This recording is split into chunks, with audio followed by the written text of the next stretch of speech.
केंद्र सरकार पीएम विश्वकर्मा योजना रे प्रशिक्षण पर मिलुनी सहायता जिलापाल निकट में फेराद हेले बालेश्वर जिलार कुशली कार्पेंटर।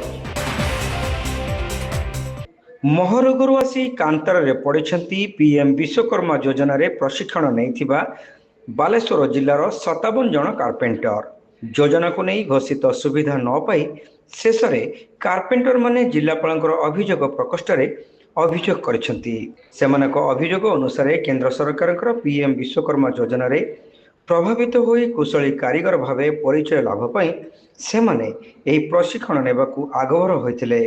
जिलार बामपदा स्थित सिपेट्रे अनुष्ठित एही प्रशिक्षण कार्यक्रम रे जिलार विभिन्न अंचल कार्पेंटर माने अंशग्रहण करथिले। पीएम विश्वकर्मा योजनार घोषणा मुताबक प्रशिक्षण समय दैनिक 500 टंका हिसाब रे स्टाइपेंड मिलवा कथा। गत जनवरी मास 5 तारिख ठारू चलीथिबा 8 दिनिया प्रशिक्षण पर सेमानकू कुशली कारीगर भावे परिचय पत्र मिली। मात्र स्टाइपेंड बाबद को 4000 टंकार सहायता सेमानकू आज पर्यंत मिल पारि नाही। सेहीपरि योजना रे उल्लेख थिबा प्रत्येक कार्पेंटर मानक पई 15000 टंकार टूल किट मध्य सेमानकू दिया जाय नाही। ए संपर्क में बारंबार सीपेट कर्तृपक्ष एवं जिला शिल्प केन्द्र अधिकारी को साक्षात करथिले भी केही कर्णपात करूनांती। ए संपर्क में सेमाने सांसद प्रताप चंद्र षडंगी को अवगत करथिले मात्र सेथिरे मध्य कोनोसी सुफल मिल पारि नाही। तेणु सेमाने शेष आशा भावे जिलापाल को साक्षात करबा सह सेमानकर आपत्ति जणाइबाकू आसीथिबा कार्पेंटर माने कहिसंती।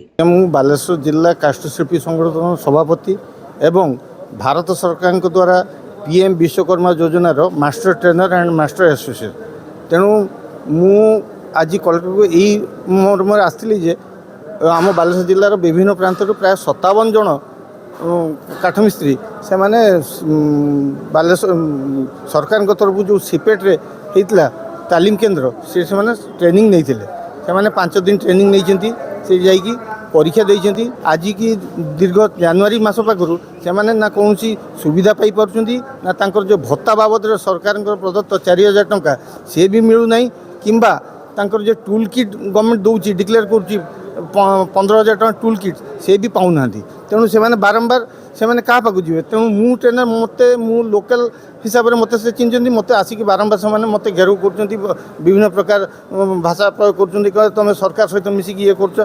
तेणु मुझे आज से कथा से डाकिकी नहीं आसती आपण मैंने आसतु आसिक कलेक्टर को जनातु ये कलेक्टर होती मुख्य। तेणु कलेक्टर या आगुरी मुझे एमपी महोदय को लेखिकी जनईली तार कौन प्रतिफल है ना। भारत सरकार जो पीएम विश्वकर्मा योजना 18 गोटी ट्रेड को लेकिन कराई अनुन्नत श्रेणी कारीगर मान उन्नत करने सरकार को यहाँ गोटे उन्नत प्रयास कराई जहाँफल कि यही योजना अंतर आपंकर बढ़ई अच्छी कमार अच्छी कुमार अच्छी राजमिस्त्री अच्छी ये 18टी ट्रेड को लेकिन से कराई से विभिन्न अंचल विभिन्न अनुष्ठान मानक तार सेंटर कराई जहाँफल आम बालेश्वर सिपेट्रे सेंटर कराइला गवर्नमेंट तरफ ट्रेनिंग नेले आपन को 4000 टंका भत्ता मिलिवो प्लस आपन को 15000 टंका टूल किट मिलिवो। ट्रेनिंग सरीगला पर सर्टिफिकेट आपन जो कौशल सर्टिफिकेट पाइबे सेही सर्टिफिकेट बाबद आपन को 1 लाख टंका बैंक 5% सुध रे लोन दबो।